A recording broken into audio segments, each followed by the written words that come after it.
what is your role in KSITL and KFON, and what is your vision and mission for that? Yeah, so this mission has already been established by government a long time back. So my job is to take it forward. KFON is one thing which we would like to connect all 30,000 government offices. So that's the first thing. Priority is charity begins at home. So government will like to connect with high-speed digital connectivity, 30,000 government offices. Plus, government has announced free internet, high-speed internet connectivity for around 20 lakh families, which will come in the monetization plan. And third would obviously be giving high-speed, low-cost connectivity to homes. So obviously the internet as a right, which has been declared by the government of Kerala, is possibly the first in the world. And we'd like to make that happen, in a real way. So that's my first priority. And hopefully we should be able to finish it off by June. That's the promise I've given to the Honorable Chief Minister. But there's a huge monetization plan that also needs to be parallelly done. That's the work at which I'm engaged in. Second is we are pushing the K-Space, Kerala Space Program in a big way. So huge amount of work is happening on that side, which means, we are looking at, basically taking advantage of the Tumba and VSSC and ISRO facility. It's so near a home, yet we are not being able to monetize that or get, the whole ecosystem into Trivandrum. So that's the one big work that's happening. So K-Space will eventually take up that huge program, and we have a 20-acre plot on which, buildings are going to come up. And luckily TCS has also taken up 97 acres on which they are bringing up a huge avionics delivery platform, which all, will combine together to that make that area a space park area in that sense. Third is the skill delivery platform. SDPK is what it calls, Skill Delivery Platform Kerala. So we'd like to become the one-stop shop for something like a Coursera. And that's my personal vision, to make world-class digital content available to our people in such a way that we don't give certifications or anything, but we'd like to do badges and stuff like that, so that, it will kind of help these students, compete in a sense, in a qualitative way, rather than, show a certificate. So these are three things, and the fourth thing is obviously we are in the infrastructure front, so we like to construct buildings like this. So it's basically IT infrastructure, but now I can't ask for only IT infrastructure. So anybody who is willing to offer me that work, our team is pretty competent to do world-class work. Most of the people are out due to this, lack of skill, they call it as. So what is the specific skills you are offering during this new normal or this technological disruption time, especially when focusing on artificial intelligence or machine learning or AR, VR, whatever the new technologies we call?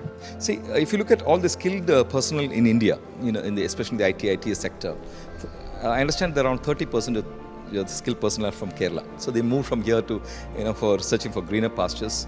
So we would like all of them, if not them, to come back, at least to retain the people here who have skills to be here. But, we missed the bus in a sense in creating huge IT parks and creating that, attraction for the people from all over the world. But we definitely are there when we come to emerging technologies. So, for example, Kerala Blockchain Academy is possibly one of the first blockchain academies in the world. And it's basically churning out blockchain experts, as it were, around 20,000 of them. So that gives me a lot of inspiration because, our people are very good at this, emerging technologies, artificial intelligence or drones or, AR, VR or, the machine learning and stuff like that. So my personal thing would be in that area, because I'd like to make it a niche area. Because I think, in this pandemic, lots of our people have shown great interest and great skills in this particular area. So maybe, communication skills might not be the most wanted skill. I would say that it's the IT skills that would be required. So I think the state should invest a lot more in emerging technologies and make this the hotspot of the world, as it were, for emerging technologies. You have got experience in both aspects, as a politician and as a bureaucrat. So those experience, how it will help you to implement all these things in Kerala? Basically, it's the same, whether it's politician or if it's a bureaucrat. It's a big vision for the state, for the country. It should we remain like this, as islands of prosperity here and there in IT parks, or should we have, oceans of excellence all through? The potential is something which we never reach, that's a problem. So the current vision of the state government, Honorable Chief Minister, is to achieve that vision, that potential. The potential gap is there through world-class governance. This is exactly what he told me. So I believe there's an urge on the part of the political establishment also to reach up to that level, which nobody has ever tried earlier. So I believe this is an opportunity for bureaucrats like me to pitch in and bring out my best so that, the state can prosper. You are basically a Malayali, but you moved out to Chennai and you were there more years. So when you come back to Kerala, what is the change you see in our state now? I mean, in our state. It's always been numero uno, so I don't think there's a question about that. But beyond the social indicators, I think we need to move ahead in higher education. That's one area possibly where the state would have great concern about, and a lot more investments are likely to be coming up there. I think the Malayali is one of the I would say you put apart all the negatives that we generally associate the Malayali with. One of the most brainy persons on earth is Malayali, and Kerala is possibly the most beautiful locations in the world. So why not combine both and make this one of the most intellectual capitals of the world? Why can't we think like that? I think the state government is thinking on those lines. We are looking at a knowledge economy mission, something like that.